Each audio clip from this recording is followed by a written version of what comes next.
Now, some folks talk about hearing sirens in the dead of night, ambulances, patrol cars, maybe even a train out in the distance. But down yonder in Butchertown, it ain't the sirens that'll make your skin crawl. It's the whistling. Low, real slow, like someone taking their sweet time on a tune they've been humming since the day you were born. Ain't no words. Just a cold little melody that floats through the alleys and seeps under your door. Folks round here know the sound, and when it starts up, when that whistling creeps in soft-like, carrying on the mist just before the street lights flicker, you best hold your breath, 'cause round here, when the whistler comes calling, someone always dies. Welcome to Kentucky Melody, where the mountains hold secrets, the hollers whisper warnings, and nothing stays buried for long. We don't just tell ghost stories, we tell the truths folks are too scared to write down. So settle in, friend, the fire's warm. But the tale we got tonight, it's cold as the grave. And if you love hearing what the dark won't let rest, make sure you subscribe, 'cause around here, there's always another story waiting in the shadows. Tucked tied up against the gray churn of the Ohio River, Butchertown sits like a wound that closed wrong, skin grown over something that still festers underneath. One of Louisville's oldest districts, and maybe its most unsettling. It used to be thick with smoke, grease, and the stench of blood. Back in them days, you couldn't fling a rock without clattering off a sausage mill, tannery, or meat-packing plant. The gutters ran red, not with rust or rain, but with the spill of hogs and cattle bled out by the hundreds. You'd walk them slick brick streets and watch the smoke pour out of chimneys that never quit breathing. And the air, it hung low, like it was carrying memories it didn't want to let go of. Floods came regular and left the stones slick with rot. Fires swept through like judgment. And the killings, they happened so often, folks barely blinked. Drunks knifed each other in alleys, lovers turned to monsters, bodies turned up in barrels under porches, and the mud by the tracks. It wasn't just crime, it felt ritual, like the land needed blood to stay still. Some say Butchertown was built where it shouldn't have been, on cursed earth. Others reckon the violence soaked so deep into the stone and timber it stayed, waited, changed shape. Whatever the cause, it birthed something. And what crawled out of that blood-soaked soil weren't quite man, and sure as hell weren't peace. They call it the Whistler. The first folk who spoke his name out loud done so after the Great Fire of 1887, when the old sausage factory on Franklin Street burned to the bones. 5 men cooked alive in that blaze, their screams swallowed by the roar. But what chilled the town weren't the fire. It was what come the night before. Little Elise Baumgartner, barely 9, told her mama something strange. Said she woke up to a tune drifting in through her window, soft and slow, like it didn't want to wake the rest of the house. She said it sounded like a hymn, but wrong, off-key, like it was being whistled through cracked lips. She saw no one, just heard that god-awful tune. Said it made her chest feel cold. Her mama, bone-tired from work, just kissed her head and told her it was nothing. Probably some drunkard wandering home. Told her to sleep. But Elise didn't wake up the next morning. They found her sitting up in bed, eyes stretched wide and glassy, mouth twisted open like she'd been screaming when death took her. No mark on her, no fever, Doctor said it looked like fright, but wouldn't dare write it down. Folks whispered about the fire, sure, but what they really whispered about was Elise and the whistler that come before. And from that day on, when that tune shows up in the dark, something always follows. Way back yonder, turn of the century or so, when folks still used spit and rumor instead of paper and ink, that whistling was already stirring up uneasy talk. It weren't the kind of thing you saw in headlines. Nah, it was whispered, low and careful, in the corners of barber shops and through the steam of bar rooms. The sort of tale that got passed around only when the lights were low and the air felt like it was listening. They say one summer night in 1912, the kind where the air sticks to your skin and the sky won't breathe, two fellas got to arguing in a saloon down on Story Avenue. Weren't nothing special, just a poker hand and a woman neither of 'em had any right laying claim to. Voices rose, glass clinked. But then something strange crept in through the front door. A sound, faint but clear, just a man whistling. It didn't match the mood. Didn't belong to nobody inside. It was slow, almost cheerful, like a lullaby from the other side of the veil. Some patrons froze mid-drink. One fella, swearing under his breath, said it felt like the song knew what was about to happen. Next thing they knew, one man was sprawled out across the floor in a pool of blood, and the other, still holding the knife, stumbled out the saloon, wide-eyed and panting like a dog what seen the devil. Folks said he kept turning around as he ran, swatting at the air, swearing that whistling was still following him down the street.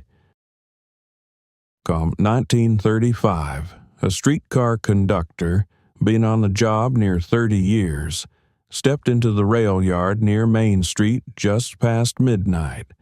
Said he heard someone whistling, "Nearer, my God, to Thee," out past the tracks, right where the dark hung thickest.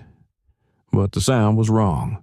Too clean, too pure, like it weren't touching nothing. No wind, no echo, just a tune hanging there like it had been waiting for years. He searched. Nothing. Not a footstep, not a breath. Next morning, a streetcar derailed near Shelby Street. Metal twisted like ribbon, folks crying, 8 bodies laid out in the gravel.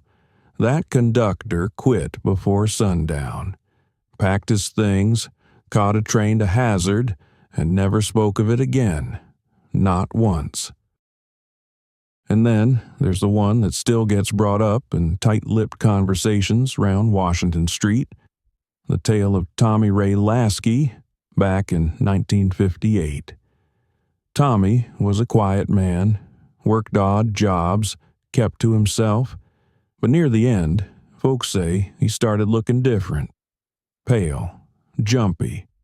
He'd mutter to himself about a whistle, said it came from nowhere, said it followed him from room to room, said he'd hear it when the house went dead quiet. A tune that curled around his thoughts like smoke. He called it the morning whistle.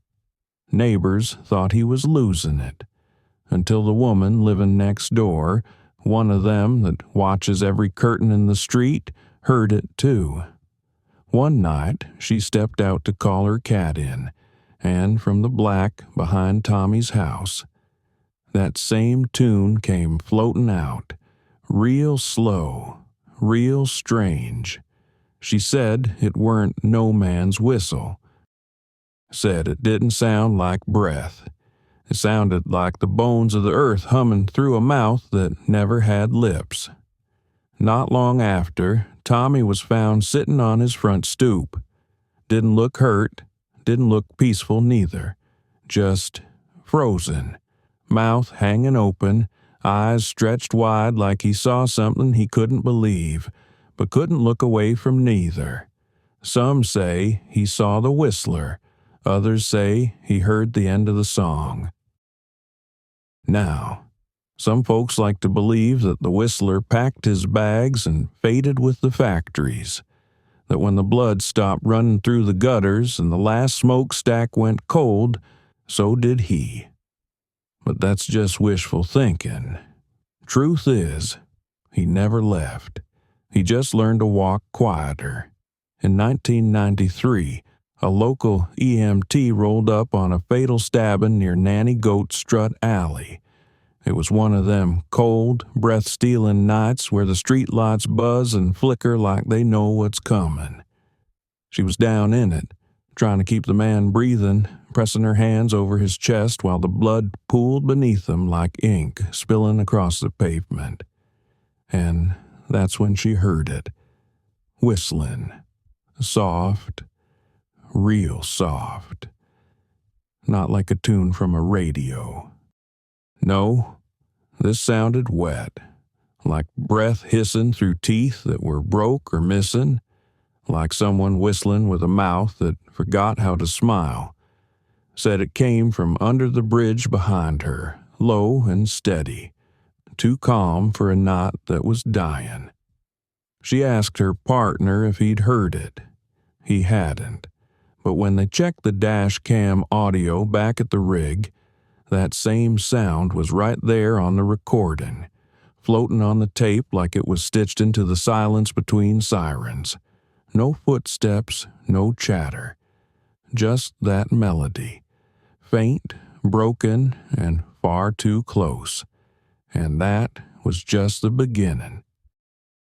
Come 2011, a bartender over near Main Street locked up just past midnight. Regular night, cool air, streets empty. He stepped out back to take the alley to his car, same way he always did. Then he heard it, that same whistle, slow, steady, humming behind him like someone enjoying a tune meant for a coffin. He turned fast, expecting maybe a drunk wandering through the dark, but the alley was empty, still as a crypt, so he shook it off and went home. Next morning, something gnawed at him, made him check the dash cam on his car. And there it was, plain as day, caught in the grainy frame, a figure, tall and lean, slipping through the alley, smooth and shadowless, no face, no features, and the worst part? Not even under the brightest part of the street lamp did it cast a shadow. It just moved, like it didn't belong in our world at all, and the stories didn't stop there. In 2023, a woman out on Cabell Street shared her story in a late-night Reddit post. She lived alone, upstairs, in a 2-story walk-up with a fenced-in yard and a locked gate. Said it was just past 2 a.m. when she heard it. Danny boy whistled soft outside her 2nd-story window. She peeked through the blinds, heart thudding, hands shaking. There wasn't a soul in sight. Yard empty, gate still shut. But her dog, a big old shepherd mix, started growling low, deep in his throat, then bolted under the bed like his tail was on fire, and he wouldn't come out, wouldn't go near that window again for 2 weeks. The woman says she don't open that window no more, keeps it locked, covered, avoids looking at it after dark. But sometimes when the wind dies down and the house gets too quiet, she hears it again, not from the yard, not from the alley, but from inside the walls. Now, some folks round here'll tell you it's just a haunt, just leftover sorrow from all them years of butchering and boiling, from the blood that soaked into the dirt and stayed. They say the whistler is what happens when grief don't die right, when pain gets in the mortar and don't wash out. It don't speak, it don't show its face, it just lingers, humming, waiting, like teeth beneath soft earth. but others'll tell you different. They'll say he was a man once, a real man, betrayed, buried wrong, maybe left to rot under the slaughterhouse floor or in the brick holler where nobody'd hear his cry. They say he died with a whistle on his lips, and it's still blowing out of him, carried on every death that come after. A revenant, filled with vengeance and rot, looking for balance, looking for names. But then there's them that speak lower, quieter, folks with older blood and longer memory. They don't think he's a man at all. They say the Whistler's older than Butchertown, older than the city, older than the river that snakes past its edge. Older than the words we got to speak about such things, a thing that don't need no face, just a sound. A slow, sick melody whistled out from the dark by something that was never human to begin with. It don't warn, it don't threaten, it just calls. And if you hear it, if that lonesome tune drifts to your ears when it ain't got no business being there, you best not listen close, 'cause that ain't a sign to run. That's an invitation, and some doors, once opened, they don't swing shut behind you. So, what do you reckon? Just a tune floating on a city breeze, or something ancient, humming death through its teeth and drifting closer with every breath? Have you heard the whistler, seen a shadow that didn't cast one, or maybe felt that cold hush settle on your bones just before the wind changed? Tell us your story down in the comments. We ain't just listening, we're collecting. Now, if this tale chilled your spine or left you peeking out your blinds at midnight, then do what needs done. Like it, share it, and for the love of all that still draws breath, subscribe. 'Cause here at Kentucky Melody, we don't just tell ghost stories, we open doors. And friend, some of them doors don't close.